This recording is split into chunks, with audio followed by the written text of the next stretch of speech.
Nice launch trajectory countdown net. Pad is clear. 10, 9, 8. Launch auto sequence 7, has started. 6, 5, 4, 3, 2, 1. Go for launch.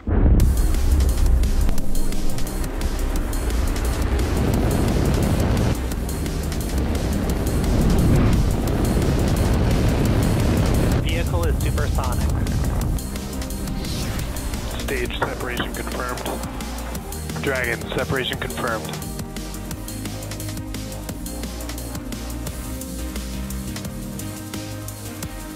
Stage 1 is transonic. Landing legs have deployed.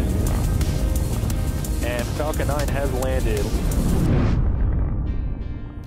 Good afternoon and welcome to our Starlink webcast. Our launch today marks SpaceX's 20th launch of the year and the 47th Starlink mission overall. Now, if you've been following along, you'll know that this is our second Starlink launch in under 24 hours. We lifted off from our West Coast launch pad yesterday, and today we'll follow Falcon 9's ascent from Launch Complex 40 at Cape Canaveral Space Force Station in Florida. Thanks for tuning in. My name is Shiva Bharadwaj. I'm a space operations engineer, and I'll be your host for today's flight.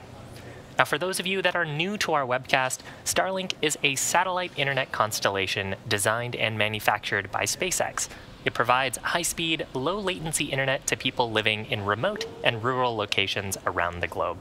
The rocket on your screen today will be taking another 53 Starlink satellites into low Earth orbit, which is also known as LEO. Now, On your screen, you might have noticed a fresh coat of paint on this rocket, and that's because unlike most of our previous Starlink missions, we'll be flying a brand new booster this afternoon. It's also worth noting that we will be ending live coverage after this first stage returns to Earth and after second stage engine cutoff, so please keep an eye out on our social channels for confirmation of payload deployment. We'll also leave the mission audio live on our YouTube channel if you'd like to follow along through payload deployment there. Now, for some reason, if we don't launch today, we do have a backup opportunity tomorrow, Sunday, May 15th at 4:12 p.m. Eastern Time. The vehicle on your screen is our Falcon 9 rocket. It's located at Space Launch Complex 40. We prepped this Falcon 9 for launch in our hangar located at the base of the pad, and upon completing final checkouts, rolled it out with the Starlink payload going vertical about 15 hours before liftoff. Pad 40, or Launch Complex 40, is located in Florida at the north end of Cape Canaveral Space Force Station. Now, before SpaceX, that Pad 40 was owned by the United States Air Force and used to launch Titan vehicles from the mid-1960s through Titan's retirement in about 2005. Pad 40 was then leased to SpaceX to support Falcon launches in 2007, and since then we've supported 85 launches from the pad, today marking number 86. Now, as for the rocket, starting from the bottom, we've got the first stage. It's the largest part of the vehicle and responsible for bringing it out of the Earth's atmosphere for repeated trips to space. To date, we've flown 96 flight-proven boosters on numerous missions, but as I mentioned earlier, the booster supporting today's mission is brand new. Now, above the first stage, we have the second stage, connected by an inner stage. The inner stage houses the Merlin vacuum engine, which is connected to the bottom of the second stage. Although very similar to the 9 Merlin 1D engines at the base of the first stage, the Merlin vacuum engine has a much larger nozzle, and that allows the second stage to perform better in the vacuum of space. You might also notice that the second stage resembles the first stage quite a bit. Not only does it look similar, it also has the same diameter, uses the same metal in the tanks, the same computers, the same propellant, and nearly the same engine. This allows us to use similar tooling, design, and systems to essentially build 2 rockets that are more reliable. At the very top of the rocket, we have the payload fairing. The fairing is composed of 2 composite structures. They come together to protect the Starlink satellites until we reach the vacuum of space. Once we get to second engine cutoff, we'll separate the fairing halves and jettison them back to Earth and attempt to retrieve them. Both of the fairing halves protecting our Starlink satellites will be flying for their second time. Following separation from the second stage, we will also be attempting to recover the first stage for its first time on our drone ship named Just Read the Instructions, which is stationed out in the Atlantic Ocean. If we're successful, it'll mark our 120th overall recovery of a Falcon first stage. Beautiful day at the Cape today. We're monitoring some weather earlier, but the weather has continued to get better and better, looking towards 80 to 90% chance of go weather. But for if some reason we don't lift off today, we will have a backup opportunity tomorrow, May 15th at 4:12 p.m. Eastern Time. We've got a view of the payload fairing and the second stage, and you can see that the clamp arms on the transporter erector have just started to open. The transporter erector is that truss structure you see to the left of the vehicle. Now, the transporter erector was used to roll the Falcon 9 out to the pad and raise it to this vertical launch position. And it also routes the vehicle's fluids, power, and telemetry between the ground systems and both the rockets and the satellite. Shortly here, we'll see the transporter erector retracting away from the vehicle. You can see it on the left-hand side. And this is in preparation for launch.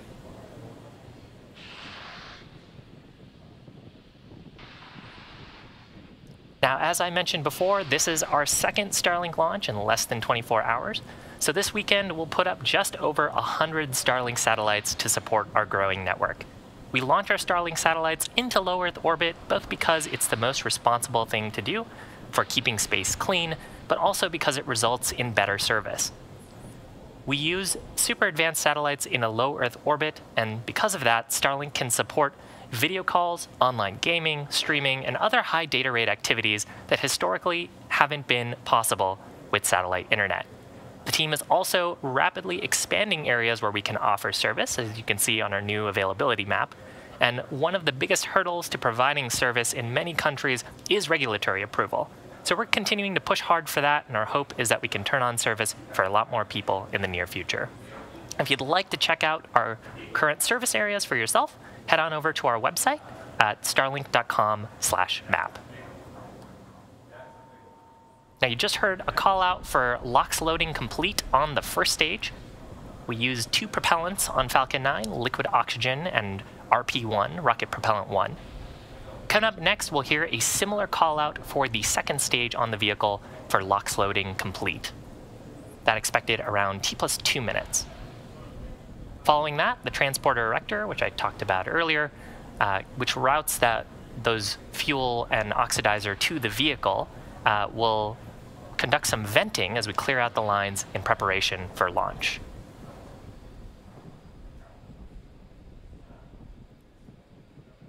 And you can see a little bit of that clouds forming around the vehicle. That's because the tanks are pretty cold right now with that cold, super chilled liquid oxygen. Stage 2 LOX load is complete. Which we just finished loading on the second stage. And so you're seeing the moist Florida air forming literal clouds as it condenses around the vehicle. Ground gas closeouts. With that call out for ground glass closeouts, we've vented the lines in the transporter erector that's causing that big plume of cloud you see right next to the vehicle. Coming up next, about 15 seconds, Falcon 9 will transition into startup. From there, the first and second stages will begin to pressurize for flight, and the vehicle will be autonomous for the rest of the launch. And looking like a clear, beautiful day at Florida for an on-time liftoff. Falcon 9 is in startup. So with that call out, Falcon 9 is autonomous through the rest of the launch. Launch director will give their final go for launch up next. Starlink 415, LD, go for launch. So with that, the LD, or launch director, giving their final go for launch. We're just over 30 seconds to go. Range green, weather green, Falcon looking healthy. With just 30 seconds to go, let's watch Falcon take 53 Starlinks to low Earth orbit.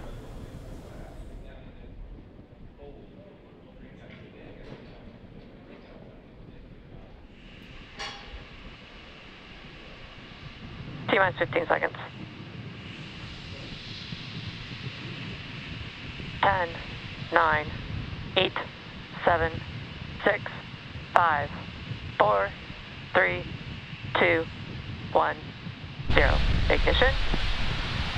And liftoff. Go Falcon, go Starlink.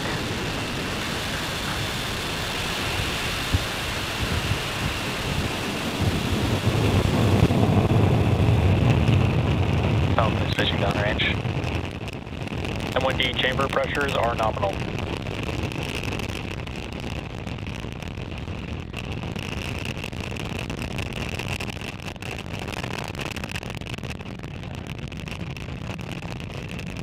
Successful liftoff of Falcon 9 from Space Launch Complex in Florida, bringing 53 Starlink satellites into orbit. This first stage lifting off for its first time. Now, although at liftoff, gravity is pulling straight down on the rocket, as we ascend, we tilt the engines. That's called gimbaling, and we begin to turn the rocket horizontally. So we're still going up, but we're starting to pick up sideways speed away from the pad. This is called a gravity turn. So this is what we use to get ourselves into orbit.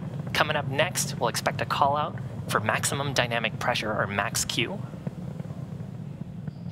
Maximum aerodynamic pressure. So max Q being the point where the stresses are highest on the vehicle, we're speeding up, the atmosphere is getting less dense, and so there's a point of maximum pressure on the vehicle. So now that we're through that, it should be easier and easier for Falcon to get into orbit. Now we've got 3 events coming up about a minute from now. The first of those being main engine cutoff, MVAC engine chill, or MECO. That's where we'll shut down all 9 of the Merlin 1D engines in preparation for the next event, which is stage separation, where the first and second stages will separate from one another. First stage continuing back towards planet Earth for recovery, and the second stage continuing on to that third event, second engine start Falcon, number trajectory 1. nominal. We heard a call out for engine chill beginning on the Merlin vacuum engine that's prepping the turbo pump on the Merlin vacuum in preparation for full propellant flow. Shortly after second engine start of the Merlin vacuum, we'll also have fairing deployment. And once we're in the vacuum of space, we don't need to carry those fairing halves anymore, and we'll bring them back to planet Earth for recovery. So coming up, MECO, stage step, SES-1.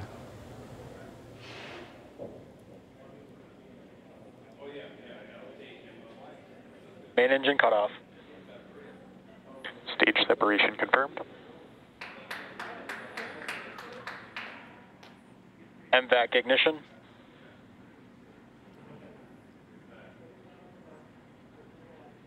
Separation confirmed. Awesome. So those 4 events happening.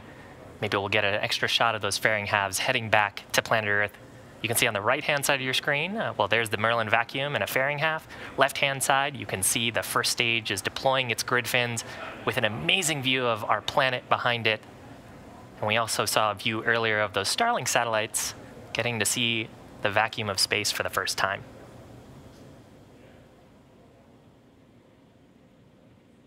Now, the next major events will happen about 3 minutes from now. They'll happen on the first stage, which is on the left-hand side of your screen. That'll be entry burn on the first stage. And so during the entry burn, we'll ignite 3 of the Merlin 1D engines as we start to get to the thicker parts of the Earth's atmosphere. And that reduces the loads and the heating on the first stage as we start to re-enter the atmosphere, making it easier for us to recover the vehicle. You're seeing periodic bursts of white gas on the vehicle, like there. That is from our attitude control system Signal, Bermuda. on the first stage. So we carry nitrogen gas. And because there's no air, or very limited air, I should say, in the vacuum of space, the attitude control gas is what's giving us force to change the orientation and get the engines pointed down. Those grid fin structures, you see 2 of them on your screen on the left-hand side, can't do much with the vacuum of space. So we have to use the attitude control thrusters to orient the engines down. Right-hand side of your screen, you can see the orange glow of our Merlin vacuum engine on the second stage. It'll continue burning until about T plus 8 minutes, 50 seconds or so. It's got a long burn ahead of it to take those 53 Starlink satellites into orbit. Both stages are on nominal trajectories. With that call out there, we're hearing from the ground team that both the stages are right where we expect them to be. As a reminder, the first stage is heading to our drone ship named Just Read the Instructions, which is stationed out in the Atlantic Ocean. It's changing its orientation so we can get the engines pointed down for the upcoming entry burn, where we'll ignite 3 Merlin engines. That burn will last about 20 seconds. And that's to slow down the stage in preparation for gliding through the Earth's atmosphere. As we start to pick up density in the Earth's atmosphere, those grid fins becoming more and more effective in controlling the flight path of the booster towards our drone ship. Once we get to the drone ship, just above it, we'll have another burn. That'll be the landing burn, where we'll ignite just 1 Merlin engine, the center Merlin engine. Then we'll deploy the landing legs and hopefully have a soft touchdown on Just Read the Instructions. Second stage burn, continuing to look nominal, taking 53 Starlink satellites into orbit. Now, if you're just joining us, you came at a good time. We're coming up on entry burn on the left-hand side of your screen. Stage 1 FTS has saved. Stage 1 entry burn startup. So nominal start of the entry burn. We're flying through our plume, so we use a carbon-based propellant, hydrocarbon-based propellant. And so that's actually what causes the soot to appear on our reflown boosters. Stage 1 entry burn shutdown. This burn lasting just about 20 seconds, just enough to slow us down as we start getting into the thicker parts of the atmosphere. And from here on, you'll see more action from the grid fins. They'll rotate a little bit to keep the stage on track towards our drone ship. Next major event coming up on the first stage, that'll be the landing burn at about T+8 minutes, about a minute from now. Stage 1 trajectory nominal. That burn lasting about 20 seconds. As we briefly lose the video feed there on the first stage. Coming back to a view of the second stage. Now, it's been burning since stage separation, about 2.5 minutes into flight. And it'll continue its burn for about another minute, Stage 1 is transonic. 15 seconds. Targeting shutdown just around T plus 8 minutes, 50 seconds, 9 minutes into flight.